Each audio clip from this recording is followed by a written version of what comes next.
बात करने जा रहे हैं। यहाँ पे हम फर्स्ट क्वेश्चन डिस्कस करने जा रहे हैं। क्वेश्चन है a wire of length L made of material resistivity row.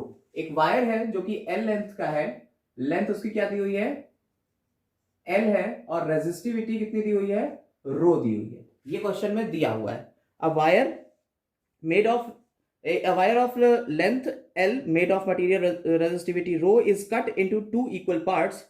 The resistivity of the two parts are equal to. इसको कट कर दिया गया है दो पार्ट्स में। जो L लेंथ का वायर है जिसकी रेजिस्टिविटी रो है, इसको दो पार्ट में कट कर दिया गया है। ठीक है, कह रहे हैं अब इसकी रेजिस्टिविटी कितनी होगी, जो एक पार्ट आएगा वो रेजिस्टिविटी कितनी होगी बताइए। कह रहे हैं एक वायर को दो इक्वल पार्ट में काट दिया गया है जिसकी लेंथ L थी। मान लीजिए ये L लेंथ है, तो अब ये L/2 और L/2 लेंथ रह गई। और कह रहे हैं रो जो था वो इसका इनिशियल जो रेजिस्टिविटी थी वो रो थी। ठीक, अब कह रहे हैं कि बताइए कि अब इसकी रेजिस्टिविटी कितनी हो जाएगी हर किसी पीस की। जो दो पीस हैं उन दोनों की रेजिस्टिविटी कितनी कितनी हो जाएगी। इसकी रेजिस्टिविटी निकालने का एक बेहतर तरीका यह है कि जब कभी भी रेजिस्टिविटी की बात आए, हमने आपको बताया था रेजिस्टिविटी मटेरियल की प्रॉपर्टी है। मटेरियल अगर नहीं चेंज हुआ है तो रेजिस्टिविटी भी चेंज नहीं होती है, चाहे वो कितना भी काट लिया जाए। तो जितनी इनिशियल रो थी उतनी ही फाइनल रेजिस्टिविटी इसकी आ जाएगी। So option number 1 is correct, rho इसकी रेजिस्टिविटी होगी। क्लियर है। सेकेंड क्वेश्चन में कह रहे हैं the temperature of a conductor is increased. किसी वायर का जो टेम्परेचर है कंडक्टर का इंक्रीज किया जाता है। उसके बाद कह रहे हैं the graph best shown the variation of its resistance is. कह रहे हैं रेजिस्टेंस का वेरिएशन जो शो हो करेगा ग्राफ, वो कौन सा ग्राफ होगा। तो अब हम यहां पे आपको 4 ग्राफ दे रहे हैं, उसमें से एक ग्राफ सही होगा, देखिएगा। तो क्वेश्चन में क्या कह रहे हैं, क्वेश्चन कह रहे हैं कि 4 ग्राफ हैं दिए हुए। इन 4 ग्राफ में कौन सा ऐसा ग्राफ है, फर्स्ट वन के, सेकेंड वन के, थर्ड वन के, फोर्थ वन, कौन सा ग्राफ ऐसा है जो रेजिस्टेंस और टेम्परेचर के बीच करेक्ट वैल्यू बता रहा है। अगर कंडक्टर जो है, कंडक्टर का टेम्परेचर जो है वो इंक्रीज कर दिया जाए, तो इनमें से 4 ग्राफ कौन एक्सप्लेन कर रहे हैं कि टेम्परेचर इंक्रीज करने पे कंडक्टर की बिहेवियर में क्या चेंज होगा, कंडक्टर के रेजिस्टेंस में क्या चेंज होगा अगर टेम्परेचर जो है वो इंक्रीज किया जा रहा है। देखिए इन 4 ग्राफ में से कोई एक ग्राफ सही है। टेम्परेचर बढ़ाने पे कंडक्टर की कंडक्टिव रेजिस्टेंस के ऊपर क्या फर्क पड़ेगा, रेजिस्टेंस और टेम्परेचर के बीच में जो एक ग्राफ है वो इन 4 में से कोई एक सही है। ठीक है, एक्सप्लेन करा जाए इसको। आप बताइए जरा, कंडक्टर्स जो होते हैं, कंडक्टर्स में अगर टेम्परेचर बढ़ाओगे तो रेजिस्टेंस कम होता है कि ज्यादा होता है, पहले तो ये बताओ। कॉन्सेप्ट यहां से समझिए। कंडक्टर्स का अगर टेम्परेचर बढ़ाते हैं तो देखिए टेम्परेचर बढ़ाने पे कंडक्टर्स के फ्री इलेक्ट्रॉन का नंबर बढ़ जाता है। ठीक, अगर फ्री इलेक्ट्रॉन का नंबर बढ़ रहा है तो आयंस भी बढ़ रहे हैं। मेरी बात समझ रहे हैं। कंडक्टर्स का टेम्परेचर जब बढ़ाएंगे तो उसमें फ्री इलेक्ट्रॉन्स बढ़ेंगे, फ्री इलेक्ट्रॉन्स बढ़ रहे हैं तो आयंस भी बढ़ेंगे, और आयंस बढ़ रहे हैं तो टक्करें ज्यादा होना शुरू हो जाएंगी। और अगर टक्करें ज्यादा हो रही हैं इलेक्ट्रॉन्स की मूवमेंट के टाइम पे, तो भाई साहब रेजिस्टेंस बढ़ेगा कि घटेगा, रेजिस्टेंस बढ़ जाएगा। कंडक्टर्स के लिए जब कभी शर्त आए तो याद रखिएगा टेम्परेचर बढ़ाने पे कंडक्टर का रेजिस्टेंस बढ़ता है, सेमी कंडक्टर्स जो होते हैं उनका रेजिस्टेंस कम हो जाता है। हम सेमी कंडक्टर्स की बात नहीं कर रहे हैं, हम सिर्फ कंडक्टर की बात कर रहे हैं। तो टेम्परेचर बढ़ाने पे रेजिस्टेंस बढ़ेगा, यानी डायरेक्टली प्रोपोर्शनल आता है। और डायरेक्टली प्रोपोर्शनल का ग्राफ कौन सा होता है, जब कभी भी कोई डायरेक्टली प्रोपोर्शनल चीज है, रेजिस्टेंस बढ़ रहा है, टेम्परेचर बढ़ रहा है, तो देखिए इस तरीके से चलेगा। ठीक है, ग्राफ ऐसे ही चलना चाहिए। लेकिन यहां पे ग्राफ इनिशियली इन्होंने यहां से शुरू करा है कि भैया रेजिस्टेंस यहां से था, तो बेस्ट एक्सप्लेनेशन कौन दे रहा है? यही वाला ग्राफ तो बेस्ट एक्सप्लेनेशन दे रहा है। स्ट्रेट लाइन कर्व होता है, जब कभी भी डायरेक्टली प्रोपोर्शनल का ग्राफ होता है तो स्ट्रेट लाइन आती है। अब स्ट्रेट लाइन ये है, आपको दिख रही है, इसमें से बाकी कहीं नहीं। अच्छा, ये भी एक स्ट्रेट लाइन है, बट ये नेगेटिव चल रही है। नेगेटिव चलने का मतलब क्या है? टेम्परेचर बढ़ा रहे हैं, रेजिस्टेंस कम होता जा रहा है। तो ये बात तो बिल्कुल गलत है। टेम्परेचर बढ़ा रहा है, रेजिस्टेंस तेजी से कम हो रहा है, ये बात भी बिल्कुल गलत है। टेम्परेचर बढ़ा रहा है, रेजिस्टेंस बढ़ता चला जा रहा है, ये भी बात गलत है। टेम्परेचर जितना जितना बढ़ाएंगे उसके हिसाब से रेजिस्टेंस बढ़ता जाएगा, तेजी से नहीं बढ़ेगा। ये पैराबोला या हाइपरबोला नहीं होंगे। ठीक है, समझ में आई बात या नहीं? ठीक है, तो फर्स्ट ऑप्शन जो है वो करेक्ट है इसका explanation. Clear? Now next question, इस क्वेश्चन को लिखिएगा, अगले क्वेश्चन को। A battery of 10 volt carries, a battery of 10 volt carries 2000 coulomb. एक बैटरी है जो कि 10 वोल्ट की है और 20,000 कूलम चार्ज को ये पास कर रही है through a resistance of 20 ohm. 20 coulomb का 20,000 कूलम का चार्ज है और 20 ओम का रेजिस्टेंस है, उससे एक बैटरी जो है इतने चार्ज को चला रही है। ठीक, क्वेश्चन में दी हुई चीजें समझ में आई? The work done in 10 second is, कह रहे हैं वर्क डन निकालना है 10 सेकेंड में, यानी टाइम दिया हुआ है 10 सेकेंड, आर दिया हुआ है 20 ओम, कूलम यानी क्यू दिया हुआ है 20,000 कूलम और वी दिया हुआ है 10 वोल्ट। अब आपको निकालना क्या है? वर्क डन निकालना है 10 सेकेंड में कितना होगा। जल्दी से निकाल के आंसर बताइए। कुछ ऑप्शंस भी दिए हुए हैं, वो ऑप्शन क्या है देख लीजिए। ऑप्शन है, पहला ऑप्शन है इससे निकलने वाले वर्क डन का पहला ऑप्शन है 2 × 10⁻³ जूल, दूसरा है 2 × 10⁻5 जूल, 2 × 10⁻4 जूल या 2 × 10⁻2 जूल। कौन सा ऑप्शन करेक्ट है इस वर्क डन के लिए? जल्दी से निकाल के बताइए। ओके, जूल कैसे है देखिए, 2 × 10⁻5 joule is the correct answer. कैसे है? W इज इक्वल टू, आपको पता है, potential is equal to work done upon charge होता है। W is equal to QV हो जाएगा। हम लगा देंगे डायरेक्ट Q इंटू V को मल्टीप्लाई कर देंगे,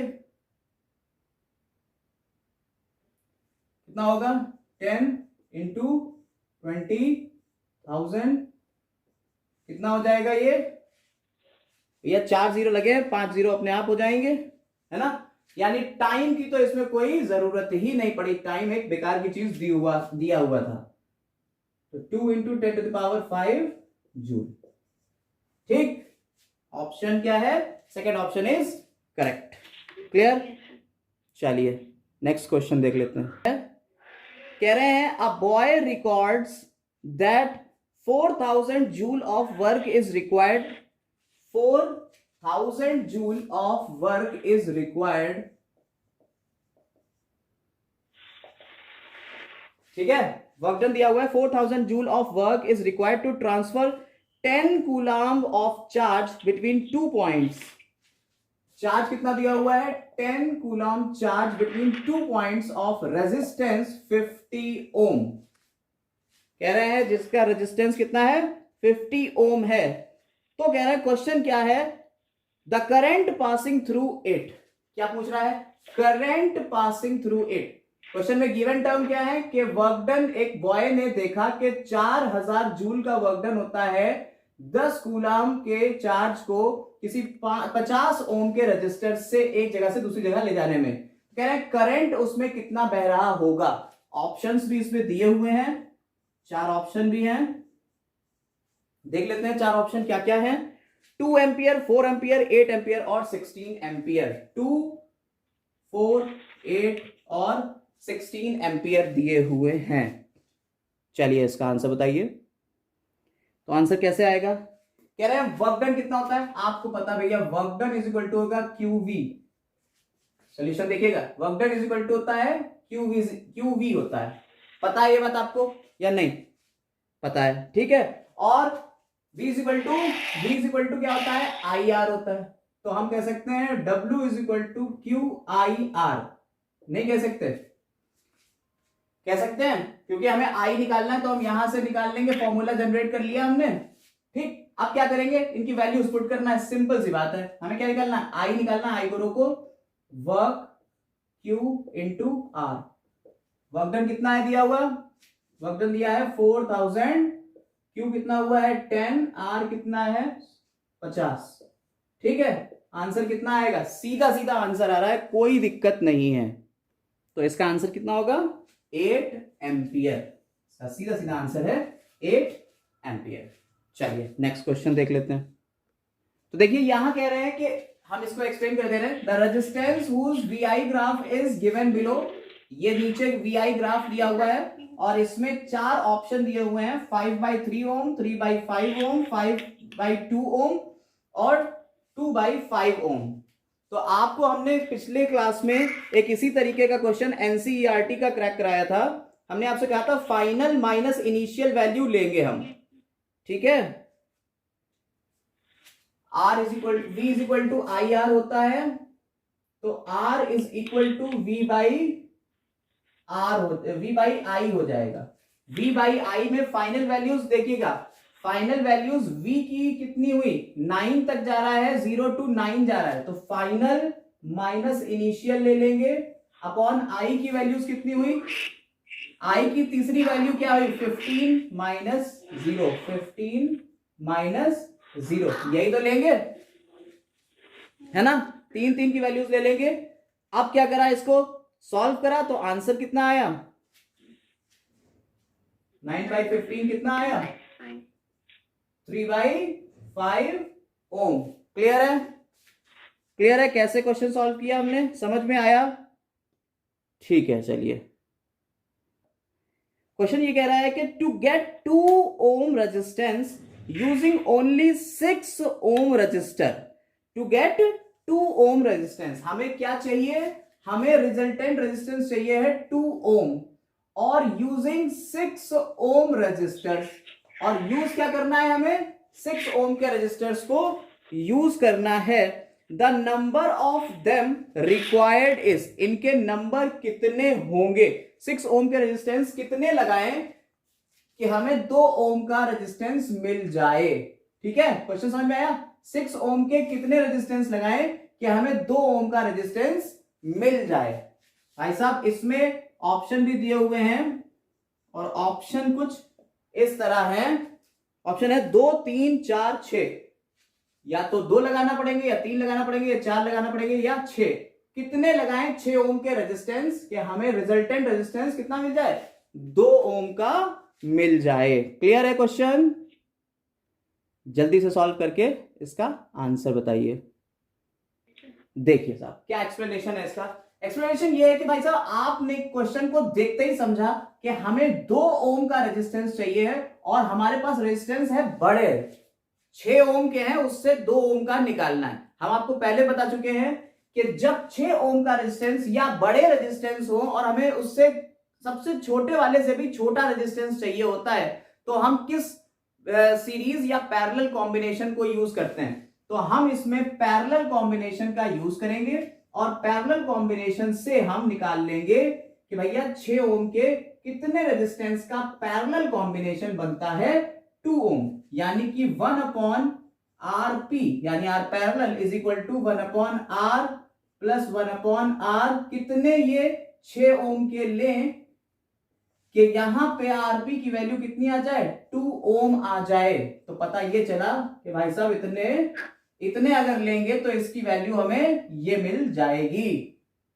ठीक है, रिजल्टेंट वैल्यू हमें कितनी मिलेगी, 2 ओम, आरपी इज इक्वल टू 2 ओम मिल जाएगी। ये समझ में आई बात या नहीं? ठीक है, चलिए फॉर्मूला ये होता है कि 1/RP is equal to 1/R1 plus 1/R2 plus 1/R3, और जब ये निकालेंगे तो R3 ये वाले तीनों का निकल के जो 6 आएगा ऊपर चला जाएगा 3, तो 3 1/RP हो जाएगा और RP की वैल्यू दी हुई है 2, तो 2 RP कैसे आएगा, ये जब पलटेंगे तो आरपी इज इक्वल टू हो जाएगा 6/3, तो ये 2 आ जाएगा। तो ये इस तरीके से ये सेटिस्फाई कर जाएगा। क्लियर है?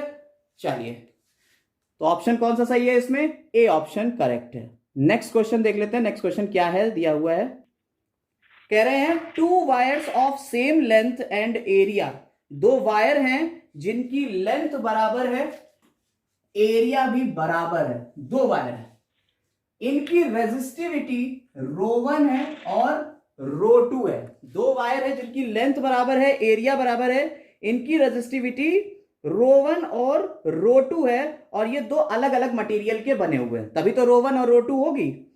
ठीक है। Are connected in series to a source of potential V, ये दोनों के दोनों सीरीज में कनेक्टेड हैं, और जो सोर्स है उसका पोटेंशियल है V।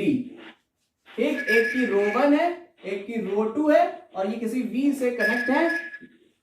ठीक है, सेम मटेरियल के हैं और ये सीरीज में कनेक्ट हैं। The equivalent resistivity for the same area is, इनकी इक्विवेलेंट रेजिस्टिविटी कितनी होगी? ऑप्शंस दिए हुए हैं यहां पे, देखिएगा ऑप्शंस। देखिए 4 ऑप्शन दिए हुए हैं, कह रहे हैं 2 वायर हैं, डिफरेंट लेंथ के हैं, बट एरिया और लेंथ इसकी सेम है, रेजिस्टिविटी अलग अलग है, मटेरियल अलग अलग है। ρ1 और ρ2 इसका कॉम्बिनेशन अगर सीरीज में लगाया जा रहा है तो उसकी रेजिस्टिविटी कितनी होगी? ρ1 प्लस ρ2 आएगी, पहला ऑप्शन। दूसरा है ρ1 ρ2 अपॉन ρ1 प्लस ρ2, या ρ1 प्लस ρ2 अपॉन ρ1 ρ2, यानी इसका रेसिप्रोकल, या मॉड ऑफ ρ1 प्लस ρ2 अपॉन 2। इसमें से क्या ऑप्शन करेक्ट होगा? लगाइए क्वेश्चन को, समझिए, फिर हम एक्सप्लेनेशन बता रहे हैं। देखिए क्वेश्चन में क्या कह रहा है, कह रहा है दोनों की लेंथ सेम है, एरिया सेम है। ठीक, लेंथ सेम है, एरिया सेम है। हमें रेजिस्टेंस और रेजिस्टिविटी का एक रिलेशन पता है, R is equal to ρL upon A होता है। अगर लेंथ भी सेम है और एरिया भी दोनों के लिए सेम है, तो R1 और R2 दोनों के लिए रेजिस्टिविटी जो है वो डायरेक्टली प्रोपोर्शनल जा रही है। तो R is directly proportional to resistivity है या नहीं? आप कंडीशन को समझिएगा जरा, फिर से एक बार बता रहे हैं। जब लेंथ और एरिया दोनों का सेम होगा तो हम कह देंगे कि R is directly proportional to ρ। ये तो दोनों का सेम ही है, तो हम इसको हटा देंगे। किसके ऊपर डिपेंड कर रहा है? R सिर्फ और सिर्फ डिपेंड कर रहा है रेजिस्टिविटी के ऊपर। क्लियर है या नहीं? बोलो। तो आप वेरी करेगा तो सिर्फ रेजिस्टिविटी की वजह से वेरी करेगा। अब हमें देखना है क्वेश्चन क्या कह रहा है। क्वेश्चन कह रहा है अगर ये सीरीज में कनेक्ट हैं तो बताइए उनकी रेजिस्टिविटी कितनी होगी। अगर ये सीरीज में कनेक्ट है तो हमें पता है कि R, अगर R जो है 2R, R1 और R2 सीरीज में कनेक्ट होते हैं तो क्या आता है? R in series R1 plus R2, ये हमारा फॉर्मूला होता है, पता है हमें। तो हम रेजिस्टिविटी भी तो ले सकते हैं, resistivity in series is equal to ρ1 plus ρ2, simple. Clear है या नहीं है? बताइए। इसी क्वेश्चन को मॉडिफाई कर रहे हैं। ठीक, इसी क्वेश्चन को मॉडिफाई करके हम कह रहे हैं कि भैया ये दोनों वायर जो सेम पोटेंशियल यानी V से कनेक्ट थे, सेम पोटेंशियल से कनेक्ट थे, अब इनको हमने अभी सीरीज में कनेक्ट किया हुआ था, अब हम इनको पैरेलल में करे दे रहे हैं। तब क्या होगा? अगर हम इनको अब पैरेलल में करेंगे तो बताइए क्या होगा? If options are same, options भी सेम है, बस हमने क्या करा, हमने क्वेश्चन को चेंज कर दिया, सीरीज से पैरेलल पे ले आए। क्वेश्चन वही था, कह रहे हैं दोनों के दोनों सेम एरिया सेम लेंथ के हैं, एक की रेजिस्टिविटी ρ1 है, एक की रेजिस्टिविटी ρ2 है, दोनों को सेम पोटेंशियल डिफरेंस से कनेक्ट कर दिया जाता है इन पैरेलल, इस तरीके से, और पोटेंशियल डिफरेंस है V। ठीक, तो बताइए कितनी इनकी पैरेलल का कॉम्बिनेशन होगा रेजिस्टिविटी का? ऑप्शन यही 4 दिए हुए हैं, तो जल्दी से आंसर बताइए क्या होगा। इसमें क्या करेंगे? सेम कॉन्सेप्ट लगाएंगे। देखिए जैसा कि पिछले क्वेश्चन में हमने कहा था कि A और L अगर सेम होते हैं तो R डायरेक्टली प्रोपोर्शनल हो जाता है रो के, यानी जैसे जैसे R चेंज होगा वैसे ही वैसे रो का भी बिहेवियर आएगा। यानी कि अगर R जो है वो सीरीज में है तो R1 प्लस R2 हो रहा था। तो पिछले क्वेश्चन में हमने क्या करा था, इनको सीरीज में जोड़ दिया था, तो रो जो था, रो इन सीरीज कितना आया था, इक्विवेलेंट रेजिस्टेंस, इक्विवेलेंट रेजिस्टिविटी रो 1 प्लस रो 2 आई थी, ये वाली आई थी। तो अब हम कह रहे हैं अगर इसको हमने पैरेलल में कनेक्ट कर दिया है तो भैया क्या आएगी, अगर पैरेलल में कनेक्ट कर दिया है तो कुछ भी चेंज नहीं होगा, यहां पे सिंपल 1/RP वाला फॉर्मूला लग जाएगा पैरेलल के कॉम्बिनेशन का, 1/R1 प्लस 1/R2 हुआ करता था। बिल्कुल वैसे ही इसी तरह से रेजिस्टिविटी भी बिहेव करेगी, 1/रो parallel is equal to, rho इस तरीके से लिखा था, P है, rho parallel is equal to 1/रो1 प्लस 1/रो2। अब इसका पैरेलल का कॉम्बिनेशन जब करेंगे तो क्या आया, रो2 प्लस रो1 अपॉन रो1 रो2 इज इक्वल टू 1/रो p। हमें क्या करना है, P में निकालना है, तो P rho p is equal to क्या हो जाएगा, रो1 रो2 अपॉन रो1 प्लस रो2। ऑप्शन कौन सा सही होगा, देख लीजिए इसमें से, रो1 रो2 अपॉन रो1 प्लस रो2, तब इसका ऑप्शन हो जाएगा बी। तो उम्मीद कर रहे हैं आपको ये 8 क्वेश्चन समझ में आए हुए होंगे। नेक्स्ट क्वेश्चन हम लोग नेक्स्ट वीडियो में करेंगे। इसके आगे के क्वेश्चंस के लिए चैनल को सब्सक्राइब कर लें, बेल आइकन दबा दें, ताकि हम इस वीडियोस को लगातार आप तक पहुंचाते रहें और आपको भी ये नोटिफिकेशंस मिलते रहें। Thank you.